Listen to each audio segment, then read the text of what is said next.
Dalam nama Bapa dan Putra dan Roh Kudus. Amin. Bapa yang penuh kasih, terima kasih Engkau telah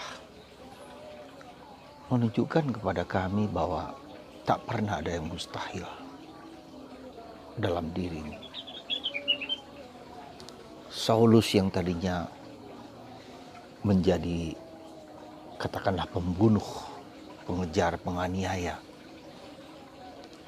orang Kristen awali. Tapi kemudian Kau pilih, Kau tangkap menjadi rasul-Mu yang agung, mewartakan Kristus kepada bangsa non-Yahudi, sehingga kita sekarang percaya pada Kristus. Terima kasih Tuhan. Semoga Engkau membangkitkan orang-orang yang mirip seperti Saulus di zaman kami ini. Terpujilah nama-Mu kini dan sepanjang segala masa. Amin. Saudaraku yang terkasih dalam Kristus, pengalaman Paulus yang fantastis, yang amazing itu, seringkali tanpa sadar membuat kita berpikir bahwa seperti itulah sebetulnya pertobatan yang sejati. Kita tahu Paulus yang maksudnya penganiaya, tetapi kemudian diubah menjadi manusia yang dipakai Tuhan untuk secara mengagumkan. Saudara, Tuhan bekerja dengan cara yang sangat mengagumkan, bisa seperti Paulus, tetapi bisa juga pelan-pelan, step by step, tahap demi tahap. Dan kebanyakan justru yang seperti ini.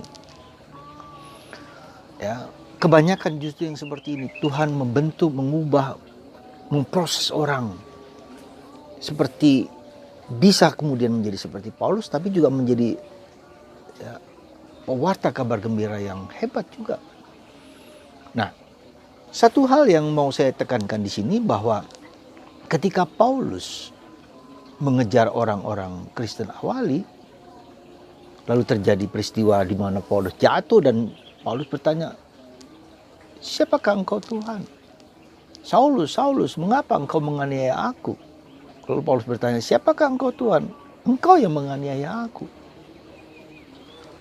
Dialog ini sangat penting dan menjadi dasar bagi kita bagaimana kita mengerti apa arti gereja. Jadi gereja itu adalah kepalanya itu Yesus, dan tubuhnya itu seperti kepala kita ini Yesus, tubuhnya itu adalah gereja.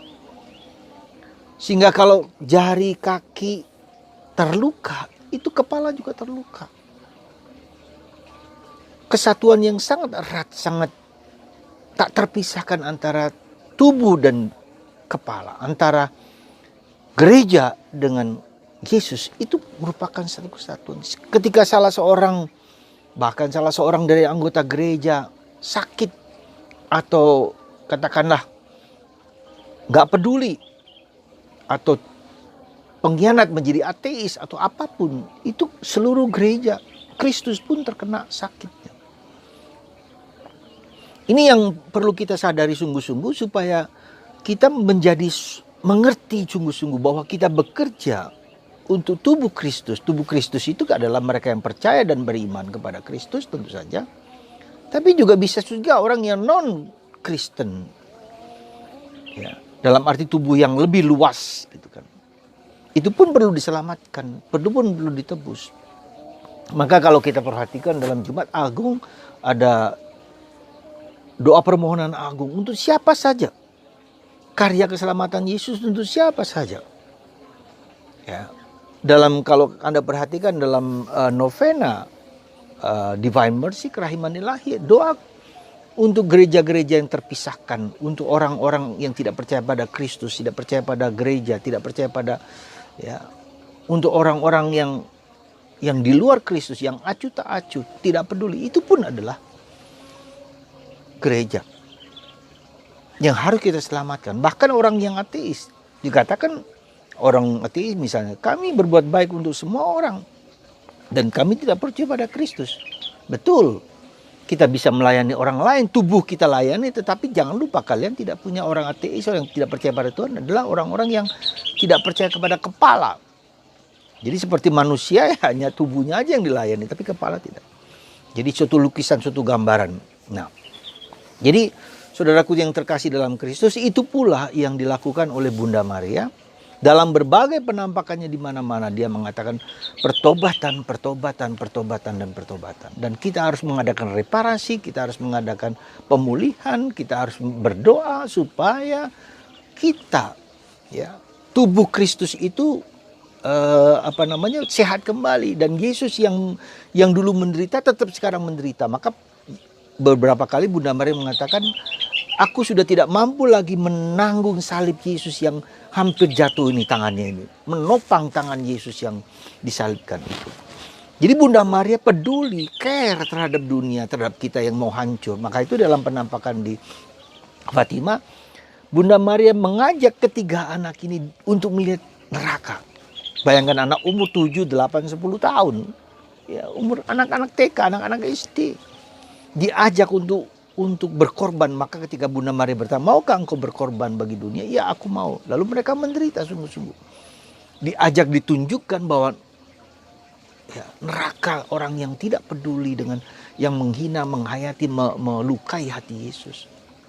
Maka dalam penampakan di Fatima itu Yesus mengatakan ada beberapa hal penting supaya penghormatan kepada Immaculate Conception, hati Yesus yang tak bernoda. Ya, penghormatan itu untuk memulihkan, berdoa rosario. Ya, pertobatan dunia, berdoa rosario supaya kita bisa mereparasi. Nah, kemudian Bunda Maria menunjukkan bahwa akan ada seorang yang berjubah putih yang mungkin dikatakan adalah Paus, yang kemudian dinyatakan bahwa dialah Paulus yang akan mati dalam penampakan itu. Tapi kemudian terjadi apa? Bahwa Paus ditembak tetapi tidak mati dan Bunda Maria melindunginya. Jadi itu berkat doa gereja, doa dunia, ya, utusan wakil Kristus di dunia ini tidak mati, padahal sebetulnya harus mati, dan Bunda Maria melindungi. Ini peranan Bunda Maria yang begitu luar biasa, ya, bagi kita semua. Dan sekarang Fatima itu menjadi sangat profetik, ya, supaya kita terus berdoa untuk gereja, ya. Dan kita meluangkan waktu untuk Kristus yang menderita sampai sekarang. Maka peristiwa Yesus di Getsemani, ya, berdoa dan para rasul tertidur. Dia bertanya kepada kita semua, gereja bisa aja tertidur, ya, tidak berdoa untuk gereja. Maka perlulah pertanyaan Yesus kepada para murid itu, ketiga murid itu terutama Yakobus, Petrus, dan Yohanes, bersediakah engkau sejenak bersama aku berdoa untuk gereja, untuk dunia? Tetapi apa yang terjadi? Ketiga murid tetap tidur. Nah, saudaraku yang terkasih dalam Kristus, Anda dan saya, ketika kita berdoa tidak hanya untuk kepentingan diriku sendiri, tapi juga kepentingan orang-orang yang kita, dalam tanda petik, kita anggap mungkin berdosa, ya. Entah suami, entah istri, entah anak-anak, entah orang tua, entah siapapun. Jadi dalam doa kita itu kita tidak boleh dan tidak pernah boleh narsistik untuk kepentinganku sendiri. Lihatlah orang-orang di sekitar Anda. Siapa saja untuk gereja. Ya. Pembebasan gereja dari kuasa-kuasa jahat dan kuasa kegelapan. Untuk bangsa dan negara, untuk presiden, untuk masyarakat. Jadi harus bisa merangkul semua. Dengan kita berdoa untuk dunia, untuk orang lain, maka kita juga kemudian diberi berkat. Ya. Karya kita itu, karya kerasulan doa itu kerasulan untuk semua bangsa, untuk semua orang. Dan kita bersedia meluangkan waktu, berkorban untuk bersama Yesus. Maka saudaraku yang terkasih dalam Kristus, kita lihat sebentar siapakah Yesus itu, ya, supaya kita mengerti siapakah Yesus itu. Yesus adalah Allah pertama-tama, bersama Allah, di dalam Allah. Maka Yesus mengatakan sebelum Abraham ada, aku udah ada. Dan Allah menciptakan dunia dengan sabdanya, dengan Yesus.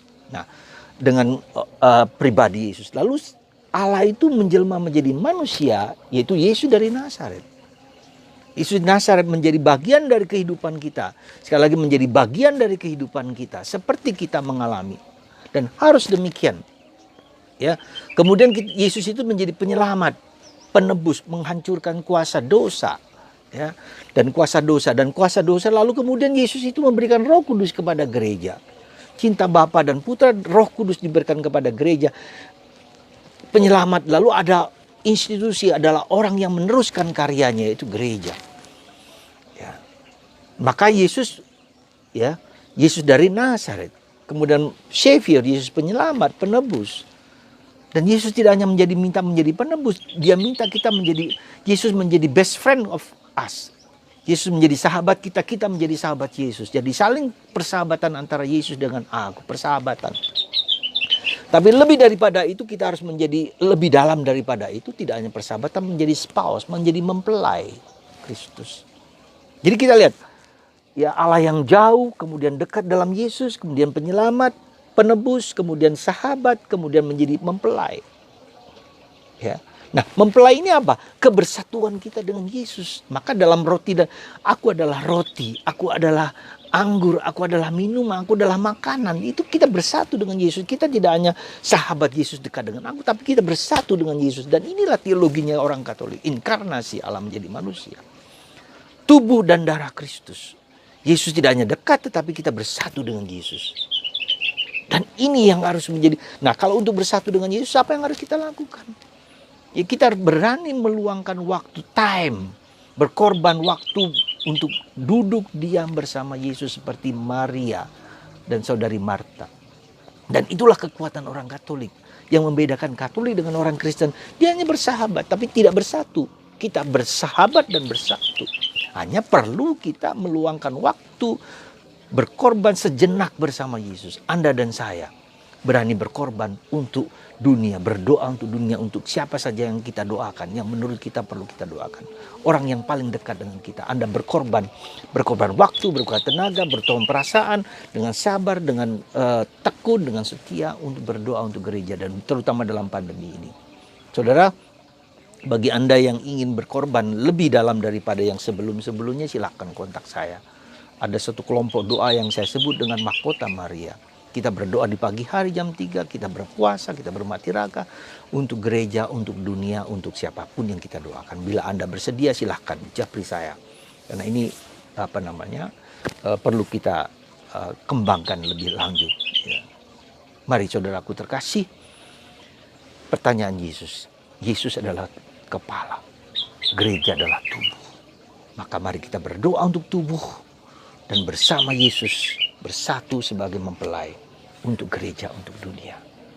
Saatnya sekarang ini dalam masa pandemi adalah saat yang sungguh-sungguh krusial dan kritikal. Maka dengan korban Anda, dengan korban kita, dengan doa-doa kita, ya, Kristus memberikan kebijaksanaan, memberikan hikmat kepada kita berkat Roh Kudus-Nya. Sekali lagi saudaraku terkasih, mari kita menjadi mempelai Kristus. Dilukiskan dengan sangat indah dalam Kidung Agung, ya, dalam madah rohani Santo Yohanes dari Salib, itu juga sangat agung, sangat kebersatuan, ya, dan itulah panggilan kita yang paling dalam, dan itulah mistik, itulah hidup. Maka hidup kita harus menjadi hidup yang rohani, ya. Ketika orang Yahudi gagal mengerti tentang daging, ya, dan darah itu, mereka menganggap aneh Yesus ini, tapi itu suatu pernyataan yang sangat berani dan sangat kuat. Anda dan saya diajak untuk bersatu dengan Kristus. Tapi kita harus berkorban, meluangkan waktu, kesempatan untuk gereja dan dunia. Tuhan memberkati Anda semua dalam Bapa, Putra, dan Roh Kudus. Amin.